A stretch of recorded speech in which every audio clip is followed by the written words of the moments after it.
कि ये भागवत महापुराण महाभारत काल के बाद का है। ये भागवत तो अत्यंत प्राचीन है, ये महापुराण है। पुराण अवधि शब्द है, ध्यान दीजिएगा।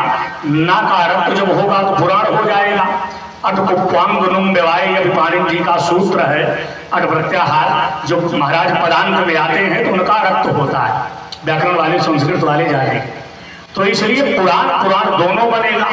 अब बात यहाँ ये आई, हमारी अवधि भाषा है तो यहाँ तो पुराण का अर्थ पुराने से भी लगाते। लोग कहते महाराज जाए जाओ बहुत पुराना है? हमारी अपने गांव की भाषा पुराण माने पुराना, तो ठीक है। तो भागवत क्या है? ये पुराना है। तो कहें कितना पुराना?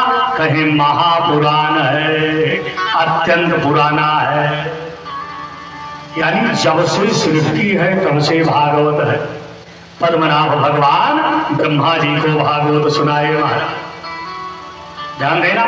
लेकिन इस ग्रंथ में जो कथा लिपिबद्ध की गई, लिखी गई, वो महाभारत काल मतलब युद्ध के समापन पर दुर्योधन की दोनों जांघें टूटी हैं, अश्वत्थामा पास में जाता है, मैं आपका क्या हित करूं?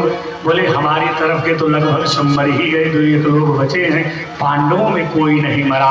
हे अश्वत्थामा, अगर एक पांडव को भी मार दो तो टूटी जांघ से मैं धार मार करके खड़ा हो जाऊं। मुझे लगता डॉक्टर साहब दुनिया में सब कुछ समाप्त हो सकता है, लेकिन बैर कभी समाप्त नहीं होता जब तक महाराज इसको समाप्त मन से न किया जाए। व्यक्ति संसार में कदाचित सबको भूल सकता है, लेकिन अपने शत्रु को कभी भूल नहीं पाता। चीजों को अनुभव करिए। अश्वत्थामा मरने के कगार पर है, आप क्षमा करिए, दुर्योधन मरने के कगार पर है, जीवन मृत्यु से संघर्ष कर रहा, फिर भी उसे पांडव याद आ रहे हैं। अरे भाई, ये वक्त पांडव याद करने का नहीं है, ये वक्त तो गोविंद को याद करने का है। लेकिन क्या मानो की स्थिति रही, 95 वर्ष का बूढ़ा व्यक्ति हॉस्पिटलाइज्ड है, कोई देखने चला जाए, अरे हम जिंदगी में बहुत कहन घर बनवाए, इतना लड़कियां की शादी बिटिया, मतलब दुनिया भर। अरे भाई, मैंने खेत खरीदा, मैंने मकान बनवाया, मैंने बेटी का विवाह किया, मैंने गाड़ी खरीदी, मैंने इतना किया, महाराज कम किए। अरे मूढ़ मानो, कब्र में पांव लटके हुए हैं, कब तक कहोगे कि ये मेरा है, ये मेरा है, ये मेरा है? कभी तो ये कह दो कि हे जानकी रमण, हे राधा रमण, ये दुनिया में मेरा कोई नहीं है, कुछ भी नहीं है, एकमात्र तू ही मेरा है। कभी तो बोलो। लेकिन बड़ी स्थिति खराब है। अश्वत्थामा कहा किसी को क्या करे? बोले दुर्योधन ने कहा किसी को मार करके ले आओ। सो सब कारण जान विधाता, भगवान सब जानते हैं। अर्जुन इत्यादि को लेकर के यमुना जी के किनारे निकल गए, गंगा जी के किनारे। और इधर अश्वत्थामा महाराज द्रौपदी के शिविर में प्रवेश करता है, जहां इनके 5 पुत्र लेटे हुए थे। 5ओं का गर्दन बाण से काट करके दुर्योधन के पास ले जा करके देता है। अंधेरी रात में नमक के दरोगा के समान गोरा टटोलता है, तो पता चल गया ये तो नमक के ढेले हैं। बड़ी देर तक देखा और देखने के बाद कुछ समझ में न आया, का सबसे बड़ा सिर भीम का है, ले आओ। बोले महाराज भीम का सिर देखो, चेक किया, कोई नहीं। बोले लंबी लंबी मोछ वाला अर्जुन है, कहा है, नहीं मिलेगी। और थोड़ी देर के बाद एक क्लियरेशन हो गया कि ये तो पांडव नहीं है, मुनि के पुत्र हैं। दुर्योधन ने कहा अरे अश्वत्थामा, तूने तो अनर्थ कर दिया। मेरे शत्रु धर्मराज युधिष्ठिर भीम अर्जुन नकुल सहदेव रहे, ना कि उनके पुत्र रहे। पहले के जमाने में आदमी कितना भी महाराज गिरा गुजरा क्यों न हो, फिर भी कुछ न कुछ वसूल सिद्धांत होते थे।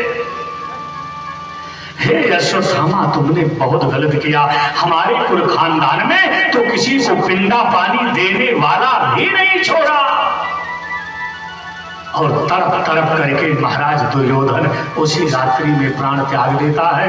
अश्वत्थामा समझ गया हमारी खैर नहीं है, बाण तो पहचान ही लिए जाएंगे कि मैंने सिर काटा है, और न पहचान पाएंगे तो कन्हैया तो बता ही देंगे।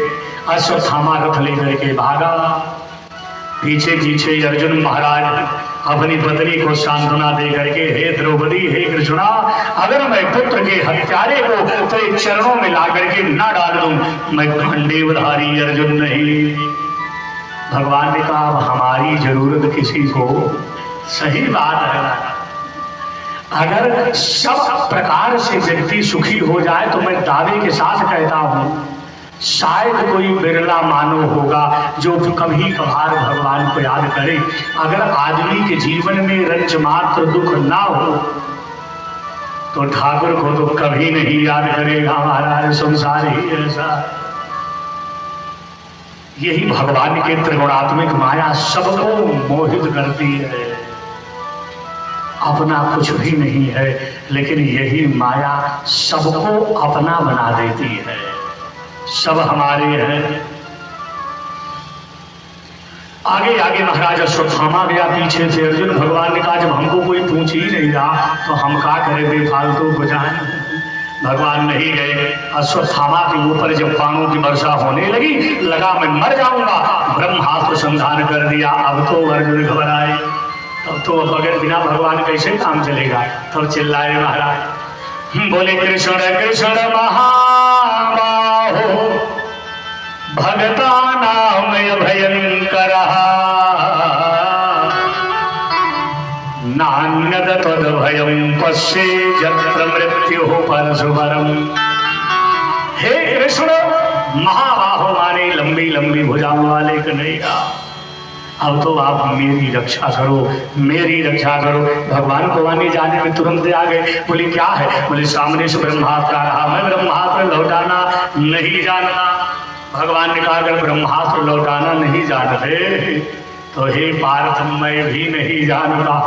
अर्जुन ने कहा महाराज मजाक मत करिए, मेरे प्राण चले जाएंगे। बोले सच में मैं भी नहीं जानता, हमारे गुरुदेव नहीं बताए। अर्जुन ने कहा चलिए मरूंगा तो आपके सामने ही मरूंगा। भगवान ने कहा हे पार्थ, मुझे लगता है जैसे लोहे लोहे को काटता है, जहर जहर को कम करता है, ब्रह्मास्त्र को लौटाना है तो आप भी छोड़ दो। बोले दो लगेंगे, सृष्टि पलट जाएगी। बोले ये जिम्मेवारी तुम्हारी नहीं है, तुम्हारी तो अपनी सुरक्षा की जिम्मेवारी है, जो होगा देखा जाएगा। अर्जुन भी ब्रह्मास्त्र चला दिए, दोनों ब्रह्मास्त्र टकराने वाले थे और भगवान व्यास जी लौट आए और दोनों लोगों को समझा करके लौटाए। महाराज अभी इसकी जरूरत नहीं है। अश्वत्थामा को दौड़ करके अर्जुन बांधे और बांध करके द्रौपदी के चरणों में डाल दिए। बोले तुम ही बताओ, अरे मार दिया जाए कि छोड़ दिया जाए, बोल तेरे साथ क्या सुलूक किया, बताओ क्या करें, मार दे कि छोड़ दे। धन्य है द्रौपदी जैसी नारी आपको इतिहास में नहीं मिलेगी। ठीक है लोग सीता से कंपेयर करते हैं, नहीं करना चाहिए। सीता सीता है, लेकिन द्रौपदी भी महाराज अयोनिजा है, ये किसी योनि से नहीं पैदा हुई है, अयोनिजा है। इनका नाम याज्ञसेनी है, यज्ञ से पैदा हुई है।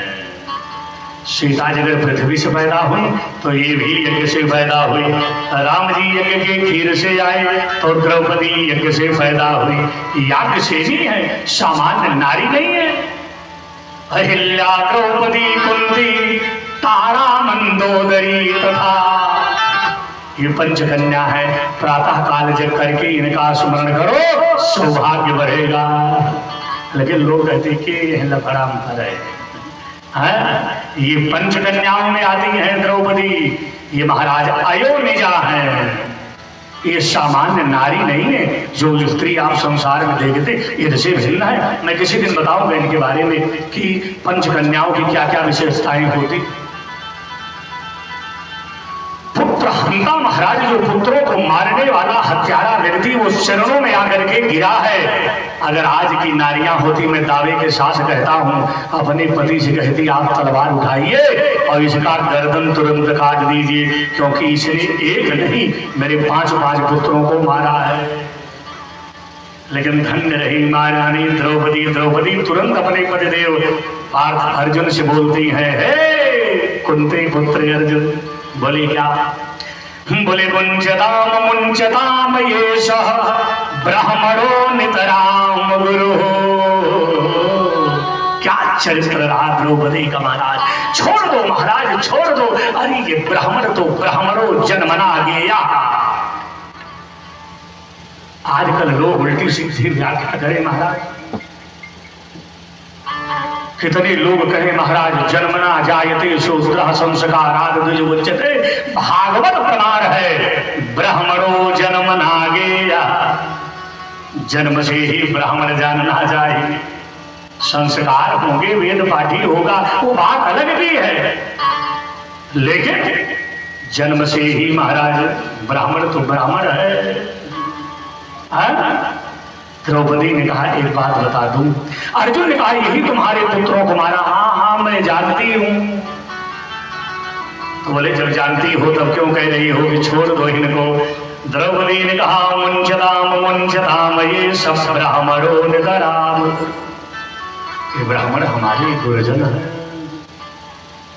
एक बात बता दूं, यद्यपि इन्होंने मेरे 5 पुत्रों को मारा है, आज अपने पुत्रों के वियोग में जैसा करुण क्रंदन मैं कर रही हूं, आंसू मैं बहा रही हूं, मैं नहीं चाहता कि आपकी गुरु माता गौतमी भी इनके विरह वियोग में रोए। ऐसा मैं नहीं चाहती। हमको अपने पुत्रों के मृत्यु की पीड़ा से रो ही रही हूं, लेकिन मैं नहीं चाहती कि हमारी गुरु माता भी रोए। क्या आदत तो महाराज उदात्त आदर्श रहे। याद रखो हे पार्थ, एक बात बता दूं, यही श्रीमान अश्वत्थामा जब अपने पूज्य पिता गुरु द्रोणाचार्य के साथ सोने के हौज से संयुक्त हाथी पर बैठ करके हस्तिनापुर के राजमहल के सामने आते थे, आपके चारों 5 लोग दौड़ करके वहां जाते थे और महाराज हौज के नीचे दोनों हाथ लगा देते थे, उसी पर चरण रख करके फिर मखमली कालीन पर ये चरण रखते थे। आगे आगे इनको करके आप 5 लोग आते थे और महाराज हस्तिनापुर महाराज धृतराष्ट्र के बगल में दिव्य आसन पर इनको विराजमान करते थे। बगल में इनका भी छोटा सा आसन लगता था। आप लोगों की क्या विश्वास रही महाराज। पितामह भीष्म महाराज विदुर बैठते थे। क्या इन्होंने आज मेरे पुत्रों की हत्या कर दी तो भरत वंश आज अपनी मर्यादा भूल चुका है। ये महारानी द्रौपदी के महाराज भाव रहे। अर्जुन अब तो निरुत्तर हो गए। अब क्या करें जब पत्नी इस तरह से बोलने। आवाज के जमाने की अगर माता हो, अरे बाप रे बाप। ये पड़ोसी का लड़का एक लड़के को थप्पड़ मार दिया, ठीक है कोई बात नहीं, ऑफिस गए हैं, आने तो शाम को तब पता चलेगा। हम उसी घर में रुके रहे। शाम को जब पति आया तो मैडम अपने पति से कह रही उनके बच्चे ने हमारे बेटवा को मारा।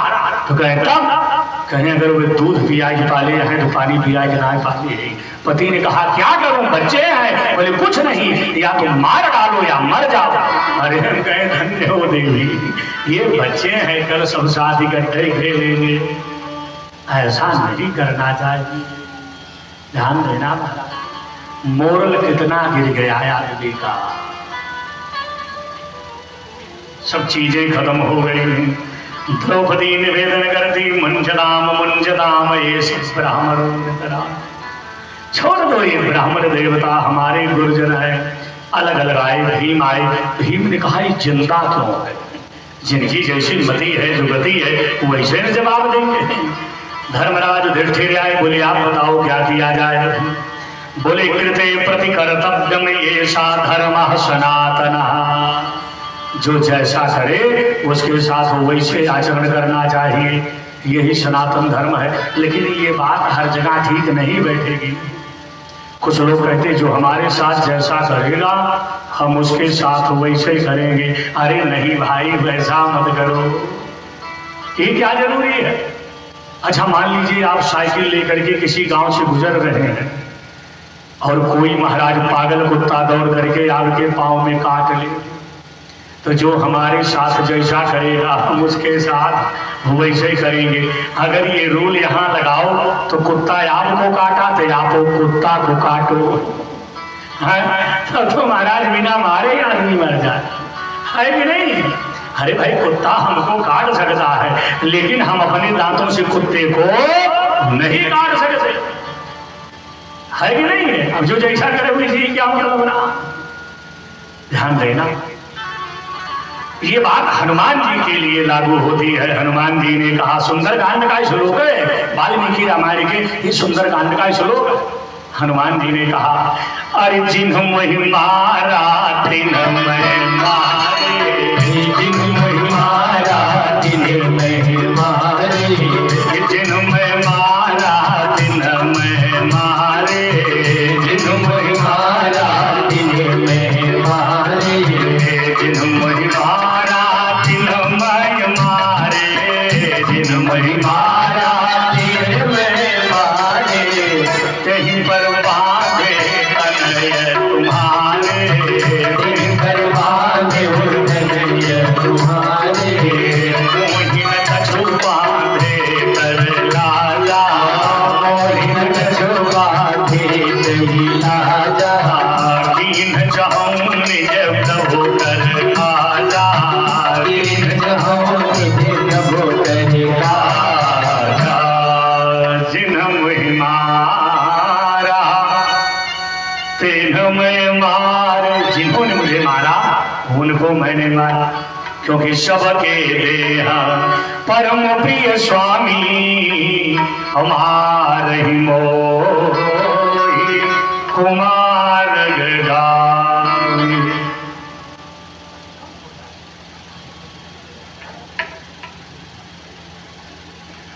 बोले बांके बिहारी लाल की जय हो।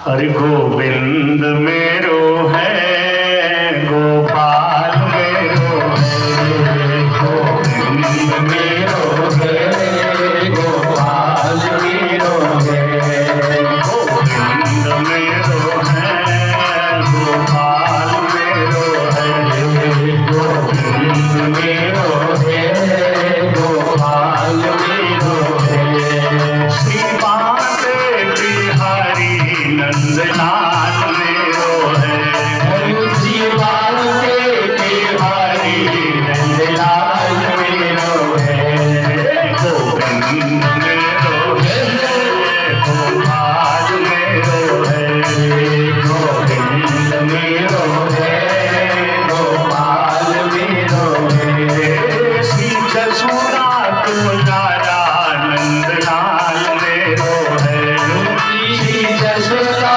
तुलारा नंदलाल मेरो है, गोविंद मेरो है, गोपाल मेरो है, गोविंद मेरो है, गोपाल मेरो है, गोविंद मेरो है, गोपाल मेरो है, गोविंद मेरो है, गोपाल मेरो है। बोले राधा रमण लाल भगवान की जय हो। सबसे महाराज पूछते रहे, सबने अपने अपने तरीके से उत्तर दिया। भगवान से पूछे, हे प्रभु क्या बताओ, आप बताओ क्या करें, मार दे कि छोड़ दे। भगवान ने कहा, ब्रह्म बंधुर्न हंतव्या आतताई वधारहरा। ब्रह्म बंधुओं का भी कभी हत्यावध नहीं करना चाहिए। ये ब्राह्मण और ब्रह्म बंधु में अंतर है। अब समझिए बात को, ब्राह्मण अलग है, ब्रह्म बंधु अलग है।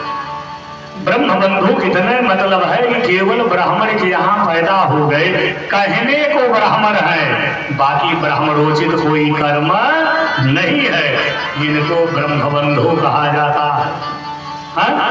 तो बोले तब बोले ऐसा जो कोई ब्राह्मण कर्म नहीं कर रहा, न ब्राह्मणों के गुण है, न ब्राह्मण के धर्म है, न ब्राह्मण का कोई दिव्य कर्म है, केवल ब्राह्मण नाम से है, ऐसे ब्राह्मण का भी वध नहीं करना चाहिए।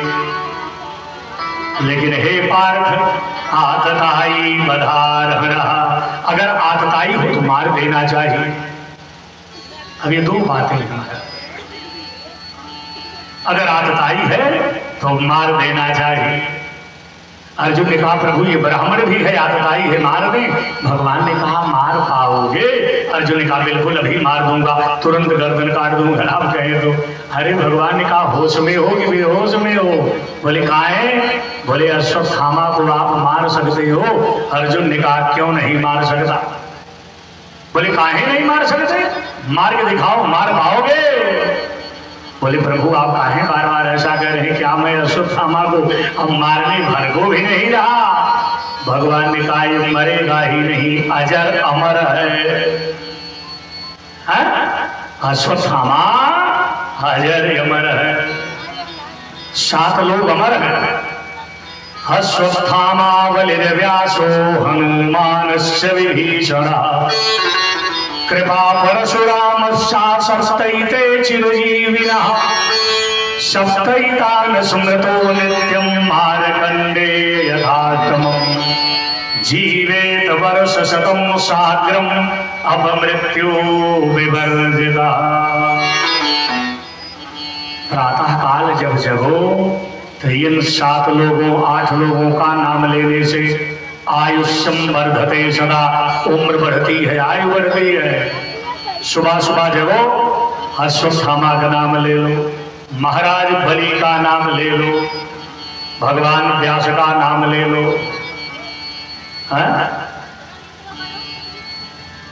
हनुमान जी का नाम ले लो, विभीषण का नाम ले लो, कृपाचार्य का नाम लो, परशुराम जी का नाम। ये 7 लोग चिरंजीवी हैं। 8वें नंबर पर मार्कंडेय भगवान है। ध्यान देना, ये सब चिरंजीवी हैं, इनको वरदान है, ये मरेंगे नहीं। भगवान ने कहा अश्वत्थामा अमर है, कैसे मार पाओगे? अब अर्जुन के समझ में आ, बोले प्रभु बताओ। बोले एक काम कर लो, मणि मस्तक से निकलवा लो, बाल मुड़वा दो, सर में कालिक बोध करके महाराज घर घर गांव गांव में घुमाओ, जगह जगह लेकर के जाओ, बेइज्जती करवाओ। आत्मविद सम्मत पुंसाम बोले संभावितस्य चाकीर्तिर्मरणादति यतिरिच्यते। सम्मानित पुरुषों के लिए अपयश अपमान ही मृत्यु से ज्यादा खतरनाक है। लेकर के जाओ। सही बात। इसी का हिंदी अनुवाद कर दिए डॉक्टर साहब। देखिए व्यास जी लिखते हैं कि संभावितस्य चाकीर्तिर्मरणादति यतिरिच्यते।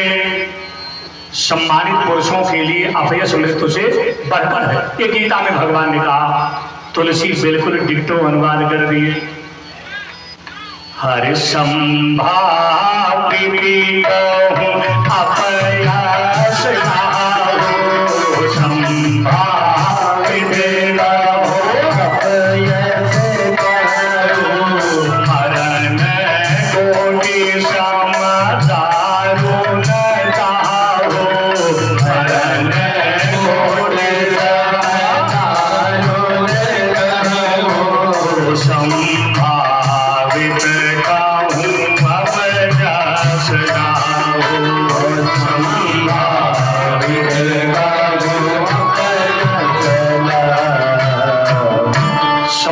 पुरुषों के लिए अपयश महाराज करोड़ों मृत्यु से ज्यादा खतरनाक है। आप प्रतीयमान प्रतिष्ठा के धनी व्यक्ति हो, किसी सोसाइटी समाज में किसी ग्रुप में बैठे हो, 7-8 लोग 10 लोग मानिंद आदमी हो, और कोई आदमी आकर के और बीजे में आपको भला बुरा बोल के चला जाए, तो वहाँ ऐसा लगता है अगर कोई मुझे गोली मार देता मैं मर जाता तो ठीक था, लेकिन ये शब्द मुझसे सुने नहीं जा रहे हैं। तुरंत महाराज अश्वत्थामा की मणि निकाल ली गई, सर मुड़वाया गया, कालिक बोध करके नगर घुमवाया गया। लेकिन जिनके जो आचरण है, जो स्वभाव है, नास्ति तस्य दुरितक्रमः, उसका कभी उल्टा नहीं हो सकता। हमारे यहाँ कहा गया स्वान यदि कृतयो राजा किम न यशनात उपानहम, अगर कुत्ते को भी राजा बना दिया जाए तो क्या वो जूता चाटना बंद करेगा? कभी नहीं करेगा। क्यों? क्योंकि वो उसका स्वभाव नास्ति तस्य दुरितक्रमः, उसका उल्टा कभी नहीं होगा। इसलिए महाराज थोड़ी दूर अश्वत्थामा गया, उसके दिमाग में आया है इन सबको तो मैंने मार ही डाला, केवल राजा विराट की पुत्री महारानी उत्तरा के गर्भ में एक गर्भस्थ शिशु फल रहा है, अगर वो भी मर जाए तो इनका कुल खानदान समाप्त हो जाए। ब्रह्मास्त्र उत्तरा के पेट पर अभिमन्यु नंदन महाराज पेट में पल रहे थे, वहां चला दिया। उत्तरा चिल्लाई पाहि पाहि महायोगिनी देव देव जगतपते नान्यद तदभयं पश्ये जत्र मृत्युः परशुपरम्। हे महायोगिन भगवान वासुदेव कृष्ण, आप मेरी रक्षा करो। कहाँ है? क्योंकि आप देव देव जगतपते। बोले वृंदावन बिहारी लाल की। एक आदमी ने बच्चों को लेकर के थोड़ा सा अंदर चला जाए ना, आधा घंटा है तो उसके बाद हमारा मन लग जाए। अभी हम कोई किताब रट करके थोड़े सुनाते हैं, अब इस बात को मास्टर साहब से बढ़िया कौन जानेगा। जैसा क्लास लगता है पढ़ाई वैसे होती है। क्यों सर जी? अध्यापक श्याम पट पर लिखे, जितने बच्चे हैं सब मोबाइल देखें, आपस में बातचीत करें। अब आप अनुमान लगाइए पढ़ाई कैसे हो। यही है, बच्चे हैं, घर के हैं, कहीं जाएंगे नहीं रहेंगे। एक आदमी कोई बुजुर्ग हो, कोई वैसा भी हो, बैठे और बच्चों को घर में थोड़ा सा फंसाते बजाते रहे, तब तक हमारा काम निकल जाए। बोले हनुमान जी महाराज की हो। देखिए तीन इधर बैठे हैं, ये बड़े अच्छे हैं, ये चाहे जहाँ से आए। हम देख रहे हैं जब से बैठे आराम से बैठे महाराज, न इधर दौड़ रहे हैं, उधर दौड़ रहे हैं, भाग रहे हैं। चाहे डर भय से बैठे हो, चाहे जैसे भी हो, लेकिन ये बड़े अच्छे हैं। जहाँ से भी आए हैं हम इनके माता पिता को प्रणाम करते हैं। हाँ, कम से कम इतनी शादी क्या बहुत है, हमको थोड़े फॉलो कर रहे हैं, कहाँ समझेंगे हमको। संस्कृत समझ में नहीं आएगा, लिटरेचर साहित्यिक शब्द समझ में नहीं आएंगे, मैं बहुत नॉर्मली थोड़े बोलता हूँ, तो लेकिन फिर भी ये बड़े साधने के साथ बैठे हुए हैं और हम बहुत बहुत धन्यवाद इनको देते हैं, बहुत अच्छे। तो इसलिए उत्पात मचाते तो हम इनको लौटा ही दी होती। तो बेटा चल, बोले बाके बिहारी लाल के। महाराज उत्तरा तीन बात इस श्लोक में बोलती है। एक तो ये कहती कि हे ठाकुर मेरी रक्षा करो, देव देव जगतपते पाहि पाहि महायोगिन। हे कन्हैया, संसार में कोई छोटा सा भी योगी पुरुष हो और अगर कोई विपत्ति से ग्रसित व्यक्ति उसके पास चला जाए तो जीवन जीने का सूत्र बता ही देता है। आप तो योगियों के भी योगी महायोगी हैं, फिर आप मेरा कष्ट क्यों नहीं दूर कर रहे? एक बात। दूसरा कहती है देव देव, हे महाराज आप देवताओं के भी देवता हैं। हे कन्हैया, हे मधुसूदन, अगर किसी भी देवी देवता की उपासना की जाए, पूजा की जाए तो जीव का कष्ट वो देवता दूर ही कर देता है। और आप देवता थोड़े हो, आप तो देवताओं के भी देवता हो, देव हो। और आगे कहती अच्छा है अब मैं समझ पाई, आप मेरी रक्षा क्यों नहीं कर रहे? मानो भगवान कहते अच्छा बताओ तुम क्या समझ पाई? भगवान ने कहा देखो, उत्तरा ने कहा हे प्रभु मैं समझ गई, आप ये सोच रहे हो कि हमारे उदर में, हमारे पेट में गर्भस्थ शिशु है, कोई बालक है या जीव है, तो आपके दिमाग में ये है कि किसी नारी के उदरस्थ भाग को उसका पति ही स्पर्श कर सकता है, बाकी अन्य किसी को स्पर्श करने का अधिकार नहीं है। तो मैं आपको ये भी फाइनली बोल दूं, अगर मेरा पति मेरे उदर को छू सकता है, आप नहीं छू सकते, तो ये भी गलत फहमी में आप मत रहो। क्यों? क्योंकि आप तो सब पतियों के भी पति हैं, आप तो जगत पति हैं, आप सबके पति हैं, आप मेरे भी पति हैं, आप तो प्राणपति हैं, आप जीवाधार जगदाधार प्राणाधार है। इसलिए हे ठाकुर, आप ये भ्रम में मत रहो, आप हमारे उदर का स्पर्श करो और मेरे गर्भस्थ जीव की रक्षा करो। तो मत है। एक लोग तो कहते भगवान छोटा सा रूप बना करके और उत्तरा के उदर में प्रवेश कर गए, 9 महीना रक्षा करते रहे। और कुछ महापुरुष कहते ठाकुर ने सुदर्शन को भेज दिया, शक्र सुदर्शन आया और चारों तरफ से पेट पर घूमा। और सुदर्शन जिनकी रक्षा करेंगे उनका कौन बाल बाका करेगा? कोई नहीं कर सकता महाराज।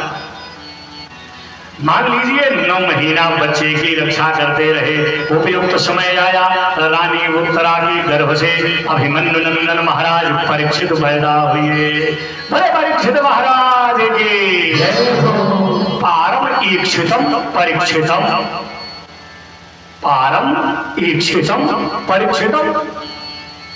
ये परीक्षित बड़े अच्छे रहे, विद्वान रहे, बहुत अच्छे पंडित भागवत बड़े बड़े विद्वान बुलाए गए। सबने पोथी पत्रा पंचांग खोल दिया। भीम के समान बलशाली होगा, अर्जुन के समान धनुर्धारी होगा, धर्मराज युधिष्ठिर के समान धर्म नीति वाला होगा, भगवान ययाति के समान प्रजापालक होगा और राम जी के समान महाराज मर्यादा पुरुषोत्तम वाला होगा। तमाम बातें महाराज बताए और सब बताने के पश्चात महाराज जी पंडितों को खूब दान दक्षिणा दिए, सब ले लेकर के अपने अपने घर को चले।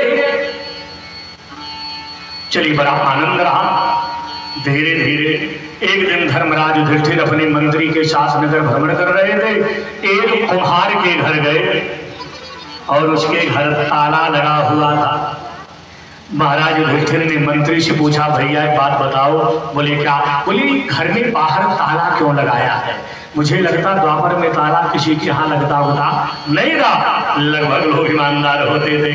तो उसने कहा महाराज कलयुग आने वाला है, अधिकांश जनता पब्लिक सब चोर लुटेरी हो जाएगी, अपने सामान की सुरक्षा करने के लिए प्रत्येक घर में ताला जरूरी है। बोले अच्छा।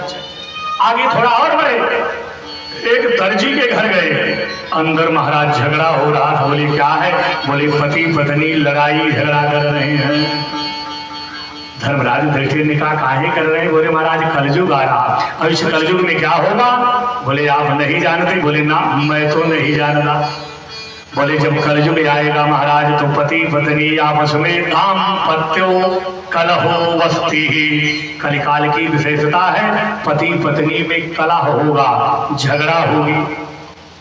बोले अच्छा ये होगा? बोले एक बार मैं मुंबई कथा करने चला गया, बहुत दिन हो गए, पहली बार मैं गया था। तो मैं जब वहां गया, कॉटन ग्रीन में कथा कर रहा था, तो वहां एक सज्जन हमसे मिले। उन्होंने कहा महाराज मुंबई का दाम्पत्य जीवन आप नहीं जानते? हमने कहा मैं तो बिल्कुल नहीं जानता। बोले बड़ा विचित्र जीवन है। मैंने कहा क्या? बोले यहाँ के पति पत्नी महाराज डाइनिंग रूम में हंसते हैं, बेडरूम में भौंकते हैं। हमने कहा जय हो भगवान की, जहाँ हंसना चाहिए वहाँ मानो भौंक रहा है और जहाँ भौंकना चाहिए वहाँ हंस रहा है। विचार करिएगा, ऐसा जीवन मानव का बन ही गया। युधिष्ठिर लौट करके आए, बोले मेरा राजा रहना ठीक है, मरना ठीक नहीं है। अपने पोते परीक्षित को राजा बनाए और ये सब लोग यहाँ से निकल करके गए। इसके पूर्व भगवान की विदाई हो गई। कन्हैया भी यहाँ से 125 वर्ष की अवस्था लगभग भगवान की पूरी होने वाली है। पितामह को मुक्ति देते हैं, द्वारिका पधारते हैं, द्वारिका में भव्य स्वागत होता है। धीरे धीरे भगवान उद्धव को उपदेश दे करके प्रभास क्षेत्र में चले जाते हैं और अपने स्वधाम को गमन कर जाते हैं। बोलिए श्री वृंदावन बिहारी लाल की जय हो। ये सब पहले वाली बातें, बाद वाली बातें पहले बता दी गई महाराज कथा के क्रम में। और इधर परीक्षित को राजा बना करके 5 पांडव द्रौपदी के सहित स्वर्गारोहण करने के लिए स्वर्गद्वार जो मारा गांव के बगल में बना हुआ है वहां से होकर के ये सब स्वर्ग के लिए चले गए। ऐसा भागवत प्रमाण है। इधर महाराज परीक्षित राजा बन गए। कथा का पैटर्न बदल गया। एकदा हयमारोह जगाम गहनम वनम, एक बार घोड़े पर चढ़ करके जंगल में शिकार खेलने आगे बढ़ गए। पूरा दिन शिकार किए। महाराज भूख प्यास से बहुत पीड़ित रहे। एक जगह एक दृश्य देखते हैं, एक बैल के 3 बैल को एक काला कलूटा आदमी तोड़ रहा था। तो 3 तो तोड़ ही दिया था, एक बचा था, लगभग वो भी टूटने कगार पर था। परीक्षित पहुंच गए, उस व्यक्ति को डांटे, हे भैया तुम ये क्या कर रहे हो? उसने कहा महाराज मैं कली हूं, कलिकाल हूं। बैल से पूछे भैया तुम कौन हो? उसने कहा महाराज मैं धर्म हूं। यही कारण रहा महादेव बैल की सवारी करते थे। वृषभ वाहन बैल, वृषभ जो है, बैल जो है, ये धर्म का प्रतीक माना जाता है। महादेव बैल पर आरूढ़ होकर के विवाह करने गए। प्रकारांतर से दुनिया को संदेश दिए, हे दुनिया वाले कान खोल करके सुनो, विवाह तो करने जाओ लेकिन धर्म पर आरूढ़ होकर के जाओ, अधर्म पर आरूढ़ होकर के मत जाओ। आजकल के जमाने में तो महाराज कैसे कैसे लोग विवाह में जा ही रहे, ये सब जान ही रहे हो। महाराज बोल रहे, बोले देखो ऐसा है भाई, अब एक पैर तो कम से कम छोड़ ही दो। उसने कहा ठीक है, धर्म के 3 पैर कली तोड़ चुका है, एक बचा है। बोले ये तो छोड़ दीजिए महाराज। प्रगट 4 पद धर्म के कली महा एक प्रधान, और ये न विधि दीन है, ये दान करे कल्याण। ये पद यही कलयुग में बचा है। बाकी सत्य तप दया दान, ये 4 धर्म के चरण है। सत्य तप दया लगभग टूट चुके हैं। पूर्ण सत्यवादी आप सतुआ पिशान लेकर के खोजते रहिए, शायद कहीं मिल जाए। तपस्वी शायद कहीं मिल जाए, दयावान शायद कहीं मिले।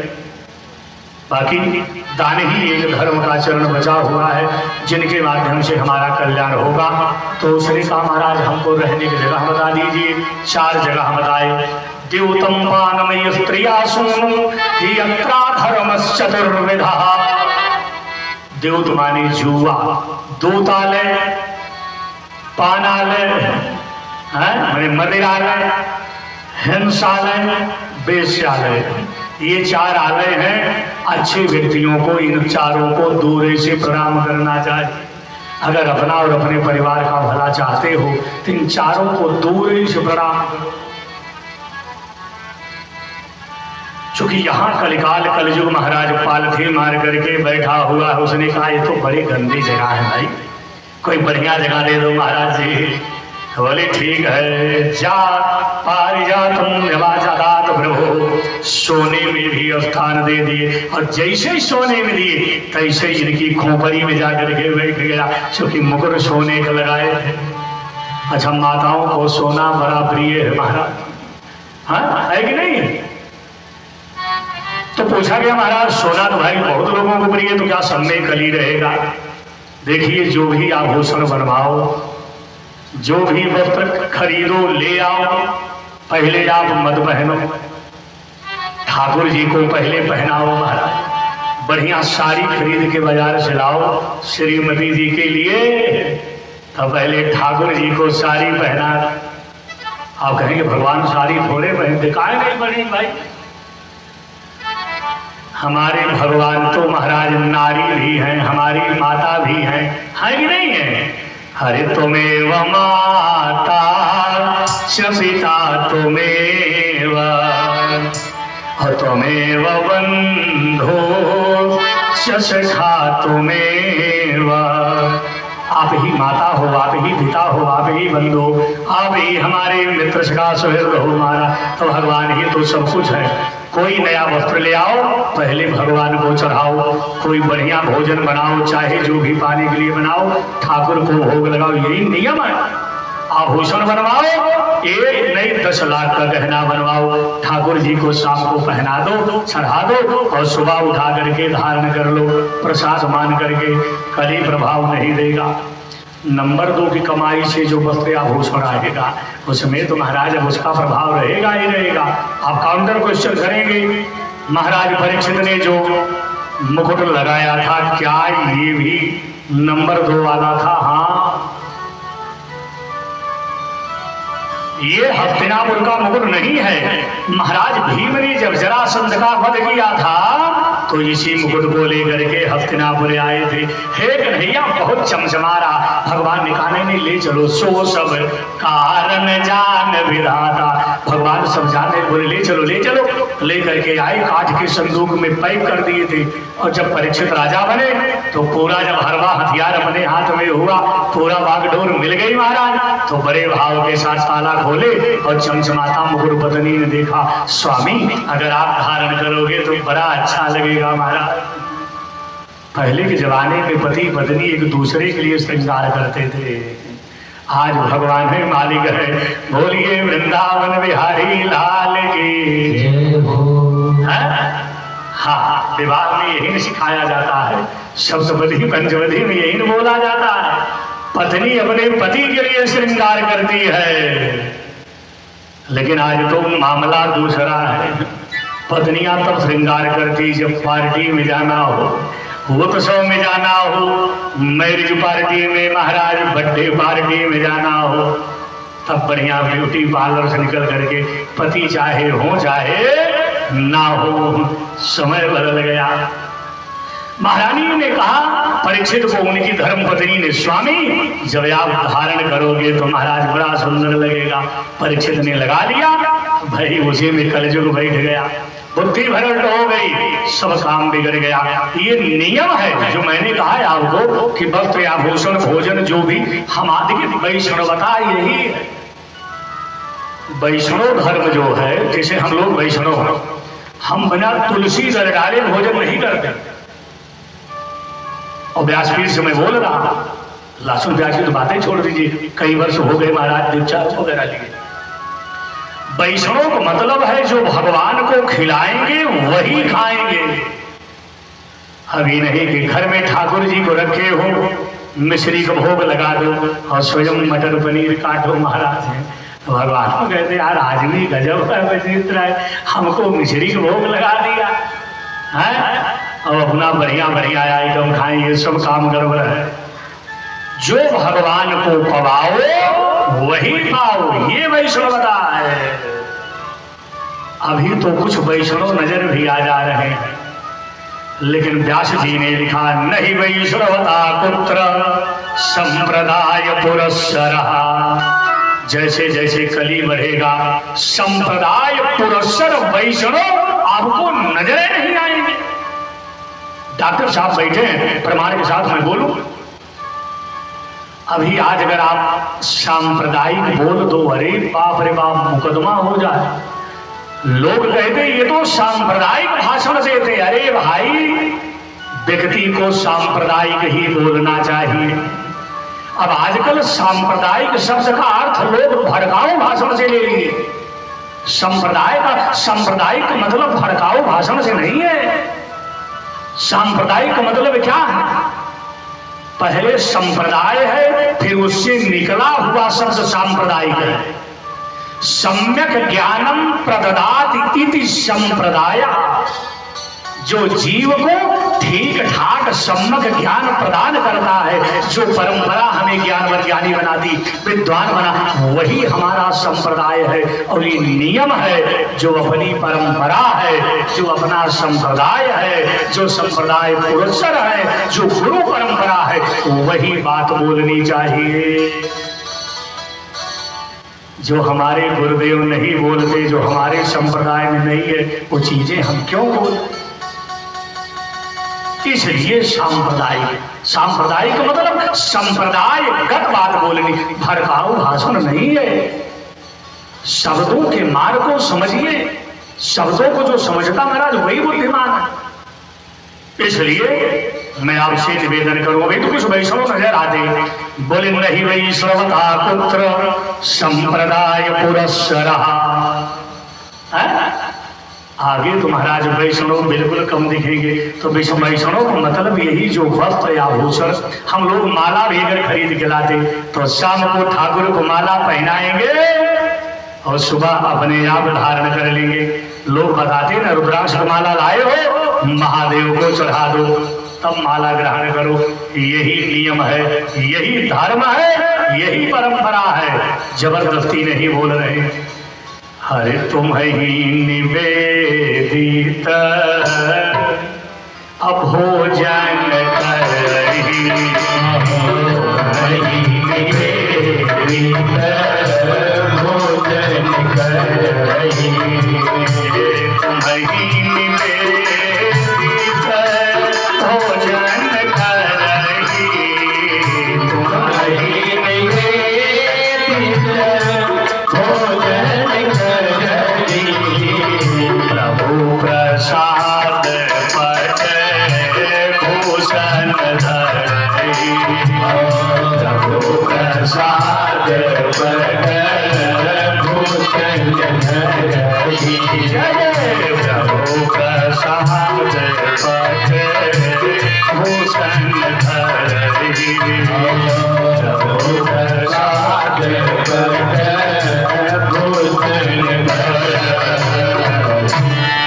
तुम्हें निवेदित भोजन बगैर भगवान को निवेदन किए भोजन न ग्रहण करें। और जो भी वस्त्र या भूषण पहने पहले ठाकुर जी को एक बार पहना दे। अभी नहीं कि रोज जो पहन रहे उसको चढ़ाओ, नहीं, एक बार जब नया हो। नहीं लोग कभी कभार क्या है कि आदमी बगता बोलता कुछ है और समझने वाले समझ कुछ जाते। एक जगह कथा हो रही, 7 दिन के बाद एक श्रोता पीछे में खड़ा हुआ, कहा महाराज बहुत आनंद आया, गंगा बह गई, रसधारे आपने बहा दिया, लेकिन एक चीज समझ में नहीं आई। और कथा वाचक हैरान बेचारे, बहुत अच्छा लगा, बड़ा आनंद आया, धारा बह गई और एक बात समझ में नहीं आई। तो बोली बताओ क्या नहीं समझ में आया? उसने कहा महाराज ये नहीं समझ में आया कि राम राक्षस थे कि रावण राक्षस था। बोलिए वृंदावन बिहारी लाल के। कथावाचक ने कहा ये भैया न राम राक्षस थे न रावण राक्षस था, यार राक्षस तो मैं ही था जो 7 दिन में आपको नहीं समझा पाया, इसलिए हमसे बड़ा राक्षस कौन। कभी कभार चीजें इतनी विपरीत हो जाती, बातें जो फेंकी जा रही हैं उनके अभिप्राय क्या है, उनके तात्पर्य क्या है, उनका उद्देश्य क्या है, उनके सिद्धांत क्या है, इस चीज को जो पकड़े तब बात समझ में आती है। तुरंत महाराज परीक्षित आगे बढ़े, प्यास से बिल्कुल व्याकुल तमतमाए हुए थे, दिमाग डिस्टर्ब था। एक ऋषि महात्मा की कुटी में गई, यही समीक ऋषि हैं, सममानी इंद्रिय, जो इंद्रियों को समदम नियम, जो इंद्रियों का दमन करे उनके लिए सब शास्त्रों में आया। समीक का मतलब है जो अपनी इंद्रियों को वधोमुखी करके और उस पर आसन लगा करके उनका दमन करके और भगवत चिंतन में अपने आप को जोड़े, वही समीक ऋषि है। और रजोगुण में फंसा हुआ जीव ही राजा है, और राजा कभी पूर्ण सात्विक हो ही नहीं सकता। जो रजोगुण में फंसा जीव है वही राजा है। और सांप महाराज काल का प्रतीक है, यानी सर्प को काल माना जाता है। जब रजोगुण में फंसा हुआ जीव राजा काल रूपी सर्प को किसी जितेंद्रिय महापुरुष के गले में डाल देता है, उल्टे काल वो राजा के गले में लटक जाता है। देहाती भाषा में कहते हैं ना, जो दूसरे के लिए गड्ढा खोदता है पहले वो उसी गड्ढे में गिरता है। ये गांव की भाषा है कि नहीं है? जो जिनके रास्ते में कांटा रखता है वो कांटा पहले उसी को चुभता है। विचार करिएगा। और राजा जी ने मरा हुआ सांप गुरुदेव ऋषि समीक ऋषि के गले में डाले और यही सांप इनके गले का बंधन बन गया। इन्होंने कहा बताइए ये महात्मा है? बग ध्यान लगा करके बैठा, मैं इस देश का राजा, उठ करके अभिवादन अभिनंदन करना चाहिए था, अभ्यागत करना चाहिए था, अर्घवाद्य आसन निवेदन करना चाहिए था। मैं प्यास से पीड़ित हूँ, कुछ नहीं कर रहा, केवल भजन कर रहा। बगल में मरा हुआ सांप गले में डाले और घोड़े पर बैठे 9-2-11 राजमहल चले गए। जब मुकुट उतारे तब बुद्धि सही हो गई महाराज। हाँ, जब मुकुट गया तो कलिकाल भी उसी में गया। तब इन्होंने कहा आज तो मैंने विप्र वंशावतंस महाराज ब्राह्मणों का, ऋषियों का मैंने घोर अपमान कर दिया। हमारे कुल खानदान में कोई ऐसा राजा नहीं हुआ जो इतना बड़ा अपराध किसी महात्मा का किया हो। अगर मेरी तत्क्षण मृत्यु हो जाती, मैं मर जाता तो ठीक है, मैं अपने कुल खानदान का कलंकी बन गया। और इधर मुनि कुमारों ने जाकर के समीक ऋषि के पुत्र श्रृंगी ऋषि, ये दूसरे श्रृंगी ऋषि हैं, जाकर के उनको सूचना दे दी। मारे क्रोध से तमतमाए, गंगा में नहाए, अंजलि में पानी भरे, बोले जो जितेंद्रिय महात्मा पिता को राजा मेरा अपमान किया है, याद रखना मेरे पिता के गले में मरा हुआ सांप डाला, मैं उसे श्राप देता हूँ। आज की ठीक 7वें दिन तक्षक श्रेणी के नाग के डसने से तत्क्षण मृत्यु हो जाएगी। बोले भागवत भगवान की। भागवत में नहीं लिखा गया, लेकिन गर्ग संहिता में ये बात आई। समीक ऋषि को जब पता चला तो महात्मा थे, सांप हटा करके रख दिए। बोले आपको क्रोध नहीं आया? बोले काहे क्रोध आए? आश्रम में तमाम छोटे छोटे मुनि कुमार हैं, कोई मुनि कुमार खेल रहा होगा, गले में सांप डाल दिया तो डाल दिया, महात्मा तो महात्मा गए। बोले आपके पुत्र ने, राजा आए थे उन्होंने डाला, उनको श्राप दे दिया। बोले बहुत गलत काम किए। गर्ग संहिता में लिखा गया, गौरमुख नाम के शिष्य को गुरुदेव समीक राजा के पास भेजते हैं, जाकर के बता दो आज के ठीक 7वें दिन तुम्हारी मृत्यु होगी, इसलिए अपनी मृत्यु का कोई तो उपाय ढूंढो। ये रहस्य है। प्रकारांतर से भाव भागवत देता प्रत्येक व्यक्ति को अपनी मृत्यु की तैयारी करनी चाहिए। प्रयागराज नहाने जाओगे, बिना तैयारी के चले जाओगे, ठंडी से मर जाओगे, भोजन नहीं पाओगे, भूख लगेगी, प्यास लगेगी। 1 नहीं 2 दिन 3 दिन पहले तैयारी कर लो, गर्म कपड़े पहन लो, कंबल रख लो, दाना चवैना खाने पीने के सामान रख लो, वस्त्र रख लो, पैसा रख लो, सब विधि व्यवस्था बना लो। और तब अगर प्रयाग जाओगे तो ठंडक नहीं लगेगी, आहार विहार होता रहेगा, भगवत दर्शन पूजन नहान धोवान सब चलता रहेगा।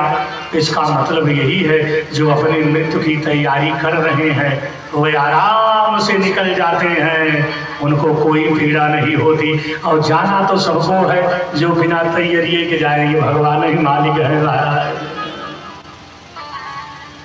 इसलिए तैयारी बहुत जरूरी है। महाराज परीक्षित को सूचना भेजी गई, उन्होंने कहा हो ब्राह्मण कितने करुणामय हैं, कितने दयालु हैं, कितने उदात्त हैं, उदार हैं। अरे मैंने तो वैसा अपराध किया कि मुझे तत्काल मर जाना चाहिए था, फिर भी मुझे 7 दिन जीने का मोहलत दे ही दिए। अपनी पत्नी को जिंदगी का सबसे बड़ा सत्य बताते हैं, ब्रह्मा भी मुझे 7 दिन के पहले नहीं मार सकता। एक धोती पहन करके सर्वस्व राजपाट अपने पुत्र जन्मेजय को राजा बना करके और महाराज परीक्षित गंगा जी के किनारे निकल गए। महाराज चले गए। जो भी आता उससे एक ही प्रश्न करते, प्रश्न भी बड़ा महत्वपूर्ण है, ध्यान से सुनिएगा। इसी एक प्रश्न महिमा को बताने के लिए पूरी भागवत सुखदेव को सुनाना पड़ा। एक प्रश्न यही, बाद में 6 प्रश्न करते हैं वो भी मैं बताऊंगा, लेकिन यही पहला महत्वपूर्ण प्रश्न है। एक प्रश्न किए, हे गुरुदेव जिनकी मृत्यु सन्निकट है उन्हें क्या करना चाहिए? एक बार भी महाराज परीक्षित भागवत में किसी महात्मा से ऐसा प्रश्न नहीं किए कि हे गुरुदेव कोई जुगाड़ है, कुछ उपाय है कि मैं मरूं ना और मृत्यु हट जाए। ऐसा प्रश्न किसी से नहीं किया। जो भी आता उसे एक ही प्रश्न करते, हे बाबा जिनकी मृत्यु सन्निकट हो उन्हें क्या करना चाहिए? अपने अपने हिसाब से सबको ही बताता रहा। महाराज हजारों महापुरुष जुट गए। भाई प्रधानमंत्री की भी कोई बात हो जाए, एक बार केवल काफिला एक पुल पर पंजाब में रोक दिया गया, पूरा देश महाराज आप समझिए संवेदनशील हो गया। तो राजा की बात, राजा को श्राप हो ही गया। ये बात जल में तैनात फैल गई, जैसे जल में तैल फैले वैसे बात फैल गई। पूरे महाराज दुनिया भारत भर के जितने ऋषि महात्मा सब भाग भाग के आए। राजा के साथ बड़ा गड़बड़ हुआ, बड़ा अन्याय हुआ। उसी सभा में श्री सुखदेव जी महाराज पधारे। तत्राभवद भगवान व्यास पुत्रो यदृच्छया गामटमानोनुपेक्षः अलक्षलिंगो निजलाभ तुष्टो वृत्तस्य बालैरवधूतवेशः।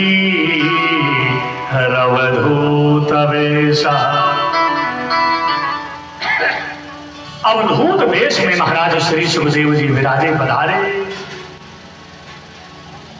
एकदम नंगे बाबा 82 वर्षीय 16 वर्ष के सुखदेव जी दिगंबर है। दिग्भ्या अंबरम जस्यसः दिग्भायंबरम दिगंबरम और दिगेवायंबरम दिगंबरम। विग्रह बदल गया अर्थ बदल जाएगा है? एक तो दिग्भ्या अंबरम दिगंबरम और दिगेवायंबरम दिगंबरम।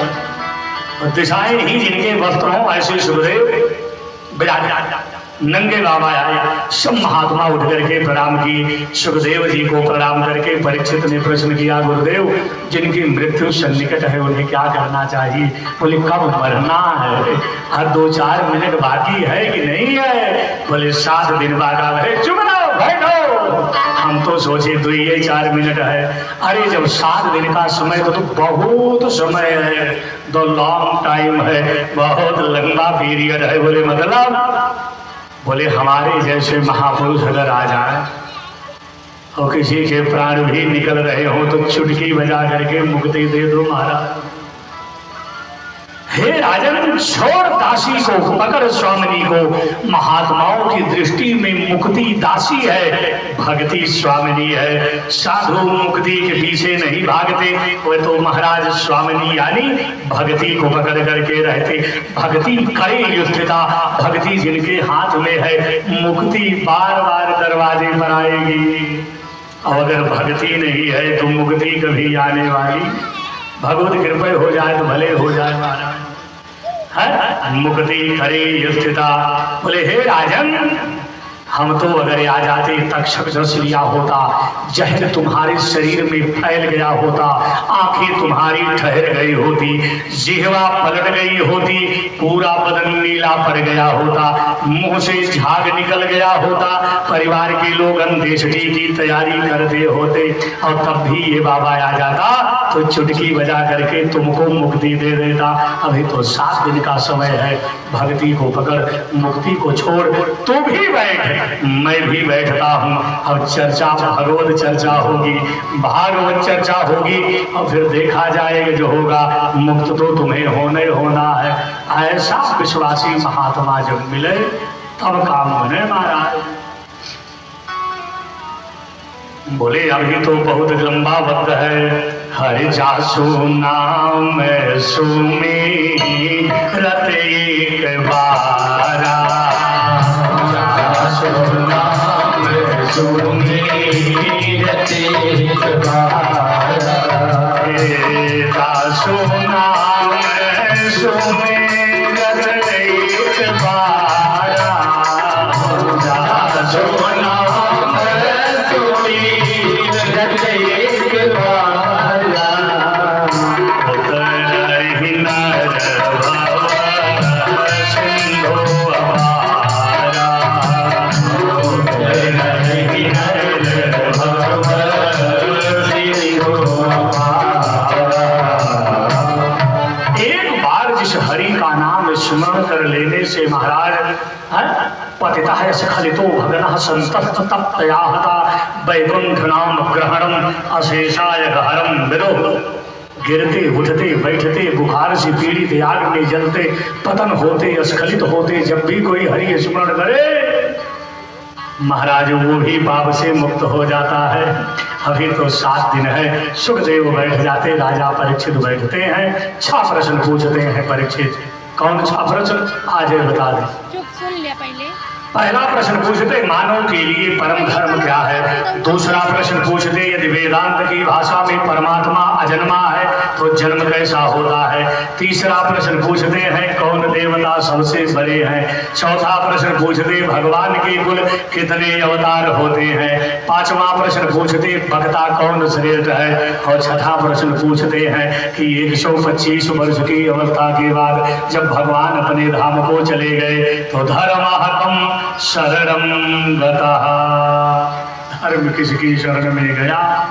इन सब पर व्याख्या स्प्लेन कल होगी। निर्धारित समय के अनुसार रात्रि के 8:03 हो रहे हैं। गुरुदेव ने कहा से मतलब नहीं है, तक मतलब है। कथा कब से शुरू हो मतलब इससे नहीं है, लेकिन कब तक होनी है इससे जरूर मतलब रखना चाहिए। तो तक में हम आ ही गए हैं। मुझे लगा कि मैं आपको पर्याप्त सुना भी दिया, तो बड़ी चर्चाएं हुई। और कल आगे कथा का क्रम बढ़ेगा। परसों भगवान का जन्मोत्सव मनाया जाएगा। ये सब चीजें चलती रहेगी। कथा तो बढ़ ही रही है, लेकिन आप नहीं बढ़ रहे हैं। यही चिंतन का विषय है। खैर, जो प्रेमी होंगे जरूर आएंगे, सुनाना हमारा काम ही है। आइए प्रेम के साथ हम लोग भगवान का भजन करें। तत्पश्चात आरती प्रसाद लेकर के आप सब लोग अपने अपने स्थान को प्रस्थान करेंगे। माता जी चलिए प्रेम से भगवान का भजन गाइए। अपने हाथ भजन अवधि गाई जाए। हरे राम जी से नैया लगाई लियो रे पापी मोरा मनवा। राम जी से नैया लगाई लियो रे पापी मोरा मनवा। हरि जो से नैया लगाई लियो रे चंचल मोरा मनवा। हरि जो से नैया लगाई लियो रे चंचल मोरा मनवा। पापी मोरा मनवा चंचल मोरा मनवा। पापी मोरा मनवा चंचल मोरा मनवा। हरि जो से नैया लगाई लियो रे पापी मोरा मनवा। हरि जो से नैया लगाई लियो रे पापी मोरा मनवा। पहली नैया हनुमत ने लगाई। पहली नैया हनुमत ने लगाई। हनुमत ने लगाई बजरंगी लगाई। हनुमत ने लगाई बजरंगी लगाई। सोने की लंका जराई दियो रे पापी मोरा मनवा। सोने की लंका जराई दियो रे पापी मोरा मनवा। राम जी से नैया लगाई लियो रे पापी मोरा मनवा। राम जी से नैया लगाई लियो रे पापी मोरा मनवा। दूसरी नैया के बटने लगाई। दूसरी नैया के बटने लगाई। बटने लगाई के बटने लगाई। के बटने लगाई के बटने लगाई। चरण कमल रजे को पाई गयो रे पापी मोरा मनवा। चरण कमल रजे को पाई गयो रे पापी मोरा मनवा। राम जी से नैया लगाई लियो रे चंचल मोरा मनवा। राम जी से नैया